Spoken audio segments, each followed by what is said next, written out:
it's time for Sir Paul McCartney's new single, My Only Baby. Take a look. That was, of course, Sir Paul McCartney with his latest single, No Other Baby. Do you know what? Here he is in the shed! Paul, first question I have to ask you. The nation waits with bated breath. Yes, Johnny? Do you have a shed? I have a little shed, yes. Do you have a shed? Just a place you go to escape from... A woodworking shed, yes. A little where I whittle and plane. And You're a whittler. I'm a whittler, yeah. And you go there to compose songs? No. Where do you do that? To decompose. To decompose yes. songs? I just go for the same reason people go, to get away from everything, you know, and sand a bit of wood. Okay, where'd you go? Where'd you go to actually when you're writing songs? Where's your songwriting place? I've got a little room house with a piano in it and a guitar. See, I put it to you, that is a shed. It is a type of shed. Do you see what I mean? The metaphorical shed. Do you see what I mean, Gary? Do you see what I mean, though? Do you think he's a little bit too hung up on sheds, viewers? I don't know. Is it a sickness? I don't know. It could be, Johnny. We saw your latest single, No Other Baby, there. You couldn't find a copy of the track. No. Itself. Tell us the Originally. story. Yeah, tell us the story of this track. I was going to make this rock and roll album, so I just thought of some songs that were from way, way, way back, and I just remembered this one. I never had the record till after I'd made the album, and then EMI very kindly gave me the record. I looked and I thought, I recognise that, but it took me back about, 70 years or something. Okay, so have you been going through, I mean, on the album, do you know what, I'll talk about that after the break, actually, because we're going to really get into the substance of that and the records on it. Let's do it. It looked like you had a night just going through your record collection for your favourites and thought, that, and that. Well, my memory rather than my record collection, yeah. Just the jukebox of the mind. Of the mind. The shed of the jukebox. The shed of the... Yeah. It's a sort of jukebox inside a shed inside your mind. Yeah, it really is, I suppose. It's a beautiful thing. Do you know what, after the break, it's the paper review. Sir Paul will be with me for the rest of the show, ladies and gentlemen. Don't do that. McCartney. It's fabulous. Don't let me down. I'll bring you on telly for the first time. Sorry, Sir Paul. That's more like it. I'll bring a Knight of the Realm on the show. First time he's been out for ages. In his shed. Yeah, but it's the shedness of it all. Well, the house, that'll follow. This is Big Breakfast. Join us after the break, please. See you soon.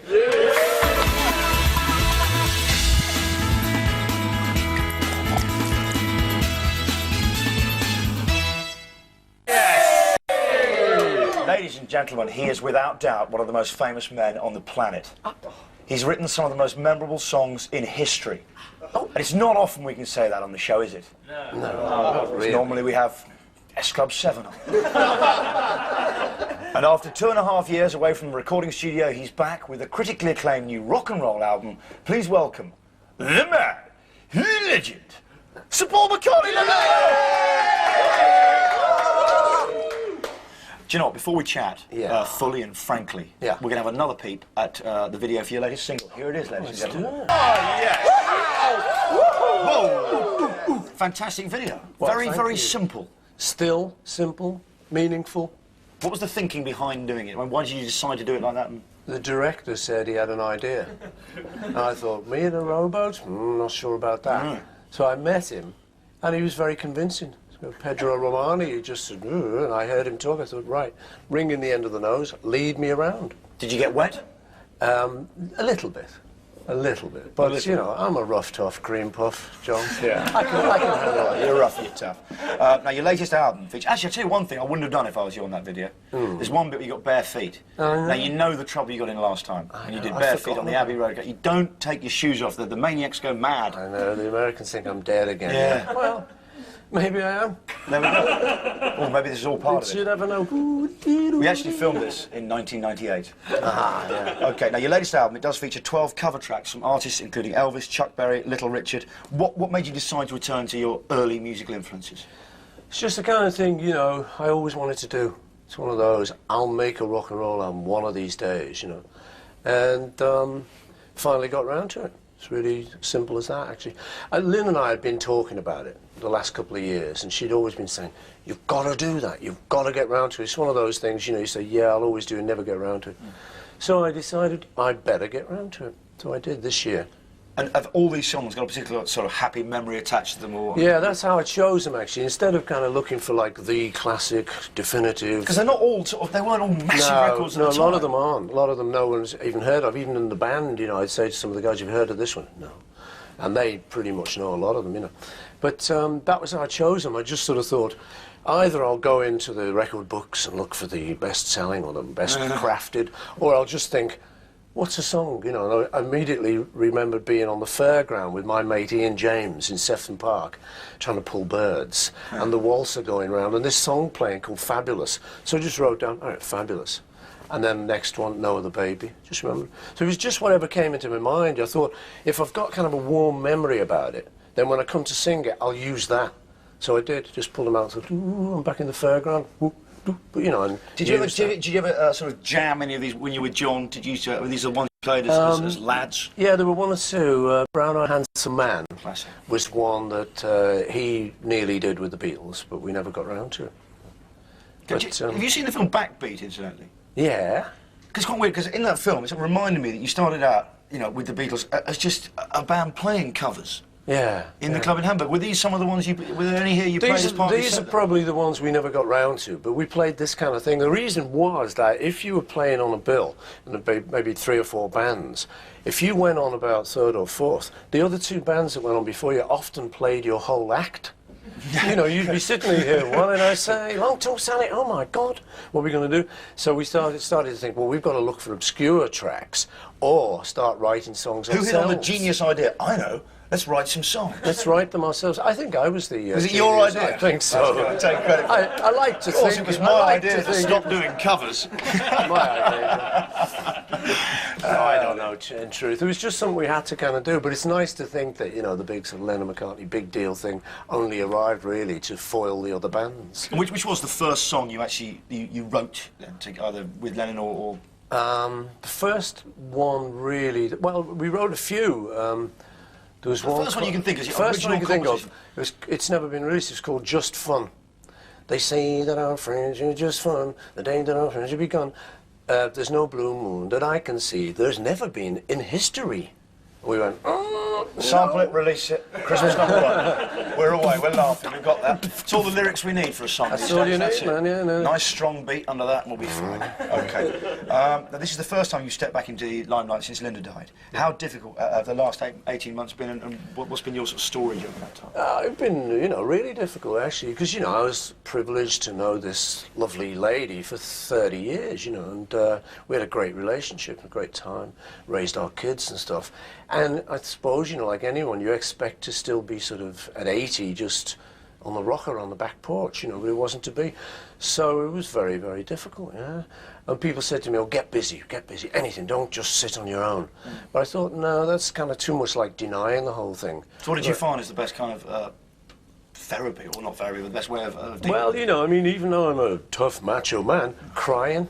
You know, if you can't help it. You just sort of sit, depends who you're sitting with, of course, but if I was with the kids or good friends, I just start talking and think, oh, I'm going to cry now. Instead of going, don't, just go, where, and start talking to them, just talking and letting it out, really. And that's what I did for about a year, and I thought, you know, hope this will end at some point. I think I gradually did kind of get most of it out, you know.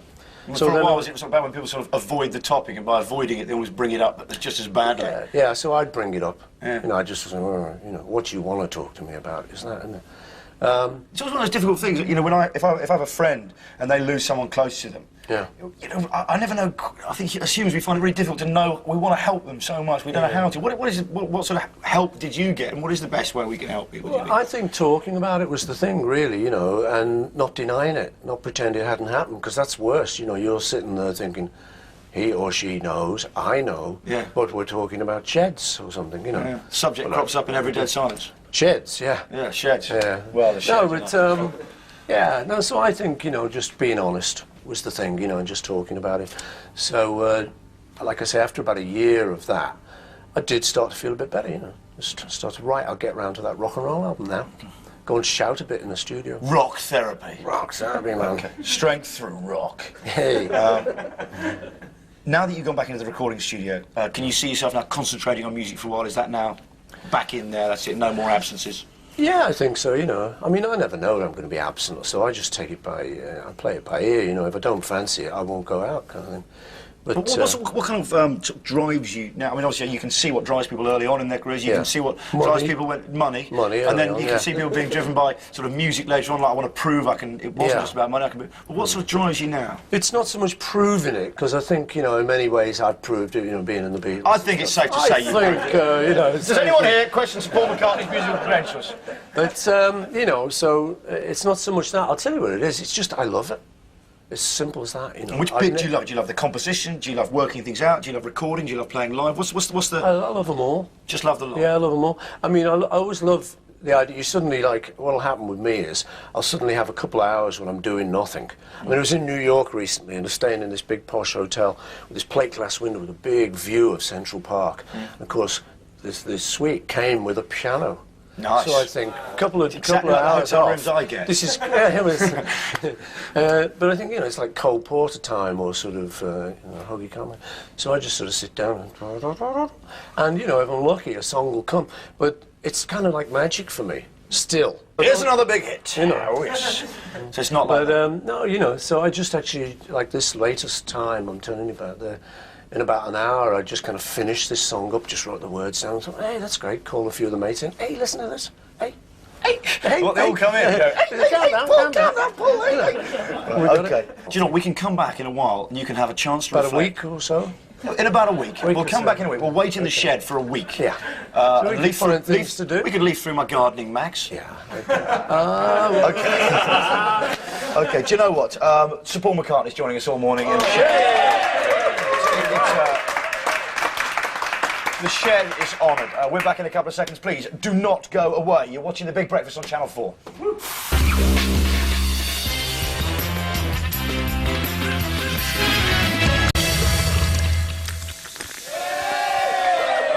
Welcome back to The Big Breakfast on Tuesday, the 16th of November. I'm Johnny Bourne. This is... Jimmy Hughes. Jimmy Hughes. This is Jimmy Hughes, formerly Sir Paul McCartney. Are you planning to do a Millennium Night gig? No. That's something I'm definitely not going to do. I suppose you don't need the money. Well, no, it's not that, Johnny. It's a do. You've got to be at a do, not working. Not working. Millennium Night. Are you working Millennium Night? Yeah, I am, all right. Okay, what are you? What are you doing then? Come on. We're doing a show from 12:15 onwards. Oh, but can I just say, if you haven't... I'll be watching. If you feel like a party, drop down to the house. Everyone's families are going to be there. Yeah, okay, You won't John, get any hassle. I might do that. I might just do that. I shouldn't think the songs of the Beatles won't even crop up. Okay, so what are you planning? Are you going to have a... I'm going to have a family do. Okay, do you know, we asked you a while ago, well, I asked you just in the last little segment, what bands you like today. Yeah. And have you thought? I never thought, well, I've been trying to think. Yeah, you know, I like a lot of them. I don't really keep up, tell you the truth, you know. I was on a show the other night where Travis were on. Oh, those are good. They're good lads. What about Oasis? Songs. Oasis are good. Yeah, Would you ever listen to it and think, sounds familiar? A little bit, just a bit, yeah. It's, for me, it's a great tribute. And there's such a sort of back catalogue now of music that everyone's got to have been influenced by something somewhere along the line. And the thing is, you know, Liam's called his son Lennon. You see, we're trying to work, and I'm trying to get my son to have a son and call him Lennon. Then he'll be Lennon McCartney. Okay, there you go. Ladies and gentlemen, new to the West End, Paul McCartney. John, we're going to be chatting some more. We've got Phil Gale now. He's our Big Breakfast newsman. Let's go over to Phil, John Sir Paul said to me earlier? Yeah. He said it's the only thing worth watching in the morning. It is the only one, really. It's the only one. And the only thing was he was talking about Phil Gale. Here he is. Good morning. Joining me this morning in my humble shed is one of the most famous men in the world. Where is he? I don't know, he went earlier. He's coming. He gives few interviews. We're honoured to welcome Sir Paul McCartney, ladies and gentlemen. Grovel. Now, there are so many questions we'd like to ask you. Yeah. Questions of depth. We decided to do what the Big Breakfast does best, which is keep it shallow. Yeah. On this no-expense spared wheel are the names of people connected with different aspects of your life. This is as shallow a way you can get of interviewing a man of greatness as possible. We really pulled out all the stops to make this worthless television. Yeah. Okay, here we go. I'm going to spin you ready to spin the wheel of cheapness? I'm ready, if you are. Work, wheel of cheapness, work. Oh, look how cheap that is. Look at this. Oh, I spin the wheel of cheapness. Sorry. The wheel. David Bowie. David Bowie.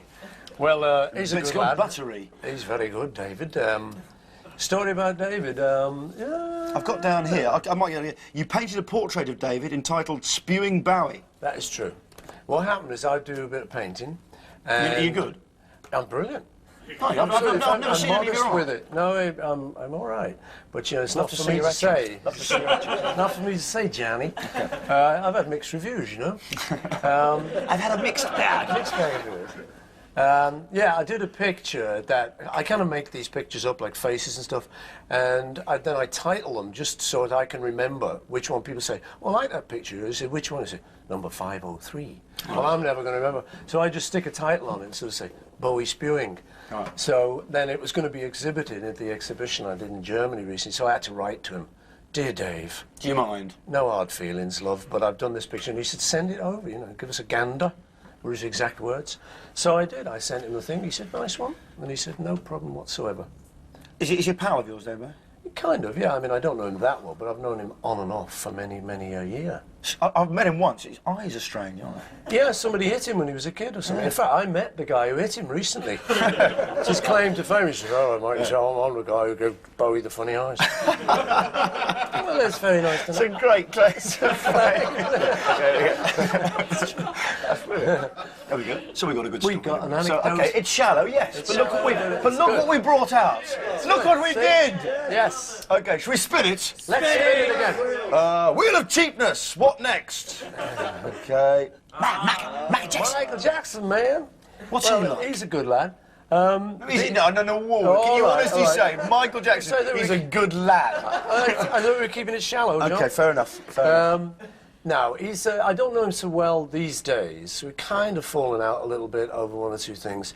But What are you falling out over? Oh, Beatles songs. yeah. Because he owns them all, doesn't he? Well, he actually only owns half of them now. I think it's dwindling fast or something. So it's all very controversial. If all he this. hit hard times financially, would you attempt to buy them back off him? Well, it's not him anymore. It's Sony. Oh. It's all moved, you know. I mean, the thing is, you know, I don't think I'd ever attempt to buy them back. Because, you see, it cost me nothing to write them. And now they're like billions. So you can't It do costs that. me nothing to write them. That's true. That's true. It's a shallow statement, but it's true. But you bought all Buddy Holly's songs. Yeah, no, I bought those because what happened was because John Lennon and I never had our own publishing because we were too young. You know, everyone wants to get a deal, so we signed like anything and signed away all our rights and stuff. So there's no chance of me really getting them back. So as I got kind of into business a bit later, one of my advisors said you should get into publishing. I said, well, you know, and that turned out to be Buddy's stuff, which is great, really, because. I mean, it's a business you love. I love his stuff. So it's not like I'm dealing in brushes or sheds even, you know. Oh, they're not the sheds, man. They're not well, the those sheds. sheds could be a good line of business. Okay. Are you ready for this? We're going to spin the wheel of cheapness. I'd like a little spin of my own, actually. Okay, do you want to spin it? You spin it. Go on, you spin the wheel of cheapness. Of course you can spin the wheel. If you want to spin the wheel of cheapness, you go right ahead. Now, where's he come? Elvis Costello. Sung at my wedding. Did he? Yeah, he did, yeah. It's the most moving experience of my life. I don't want to go into that because we want your story. He's a lovely boy. Yeah, yeah, what can we say about him that hasn't been said? Do you know, I'm really? going to look here, see what they've Look got. up, see what they say about him. So what they say is Elvis Costello. You've said that Elvis Costello is the closest writing partner to John Lennon. What makes a successful writing partnership? What makes successful?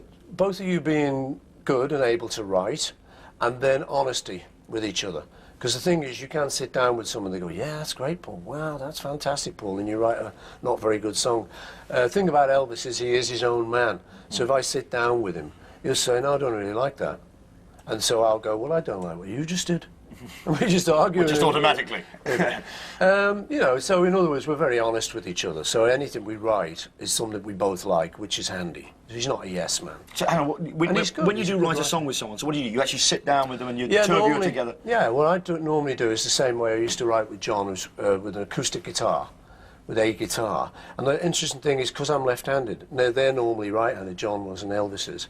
So it's like looking at yourself in a mirror, right. And the same for them. It's just kind of interesting. You sort of can see your chords like in a mirror.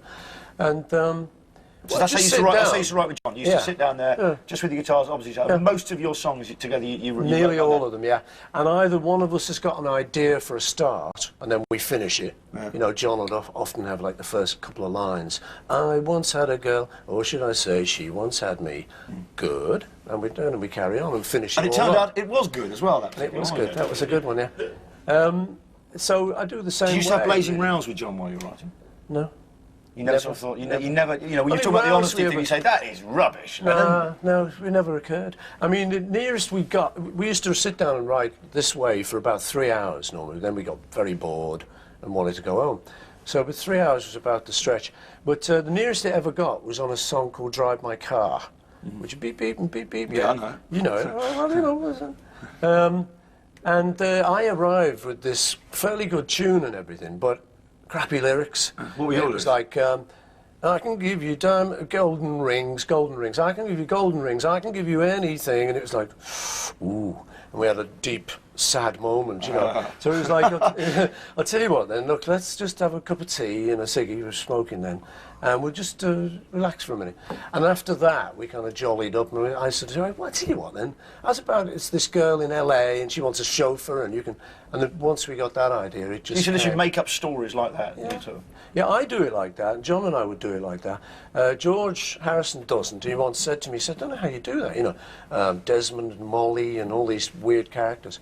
I just like that, like I'm a novelist. I just make them up, you know. Because yourself finds its way into songs anyway, whether you like it or not. But we'd do it various ways, but it would nearly always be that. Or, you know, like, for instance, showed up at his house one day. I'd driven out from London and I'd lost my licence because of a speeding offence. Yeah. Classic. So I was being driven out there, and I just happened, as I was pulling up in John's drive, I was just talking to the driver, and I said, what kind of a week you've had, you know, have you had? Been working hard, you know, as you do. He said, I've been working 8 days a week, Paul. So I literally fell into John's house. 8 days a week, son, is what I've been doing. Working 8 days a week. I thought, and I had a half day's night. No, that was Ringo. Oh, that was Ringo, yeah. And Ringo used to mean them. Ringo would say these mistakes, you know, he still does sometimes, but he'd just say things like, oh, it's been a hard day's night, and me and John would go, Did he say, hey, you can have that? Do you know what, I think we can spin it one last time. You want me to spin? Go on, you spin it, because last time we had it on that, I know it's telling that. That was good for us, that was good for us. The Queen. The Queen. Okay, my question about the Queen to you is, she awarded all the Beatles with an MBE. Why'd you give it back? I didn't give it back. Didn't you give it back? Johnny gave it back. John gave it back. John gave it back. Do you know why he gave it back? Yeah, it was like some political reasons. I think it was Biafra. The government, we were doing bad things in Biafra, and he was in a very sort of political mood, and so he sent it back. And then the other reason was because Instant Karma, which was a record, was going down the charts. Right. That's the other one he cited. That was as good a reason as any. Good reason to hand back your MBE. I think, you know, the truth was that the MBE is like, it's the lowest one they can offer. I mean, Is it? Yeah, I mean, I don't want to sound ungrateful, because we we were very well Let's just say chuffed. you're coming across as exactly that. No, but when you think of like what the Beatles had done, you know, and all this sort of stuff, and there was like various other people who maybe hadn't done as much for Britain. Why did you accept the knighthood ceremony? Just take me to, was it an enjoyable day out or quite Yeah, it paranoid was day good. out? No, it was good actually. I'll tell you the truth was, I was kind of wondering whether it's sort of the right thing to do. You know, a guy from my background. What would be? Why would you be reticent about doing it? It's just because it might change your life. You know, because everyone then, well, like, you know, you get things like that support on the Big Breakfast Show. And, you know, I get a little bit embarrassed about all that sort of stuff because I don't think of myself like that. So it was just that it might change your life. You know, all the people you know say, what should I call you now, sir? Well, you know, I'll tell you what it was. The good thing was, in the end, when I did go and do it, with this slightly sort of embarrassed head on, afterwards, my kids were saying, oh, so great, Dad, you know, seeing you, the Queen and the sword and all that. So we're so proud. That actually did it for me. I thought, yes, this is good, you know. Listen, this album is out. Run, Devil, Run. Yes, sir. Includes the hit single, No Other Baby. which you've just seen the video of all morning. I've been in the show with Sir Paul McCartney. It's been a blast. Sir Paul, thank you very much for coming down here. Sir Paul McCartney. You know what? This is Channel 4. You're watching The Big Breakfast. We're here, smiling on your dial every day of the week. See you later.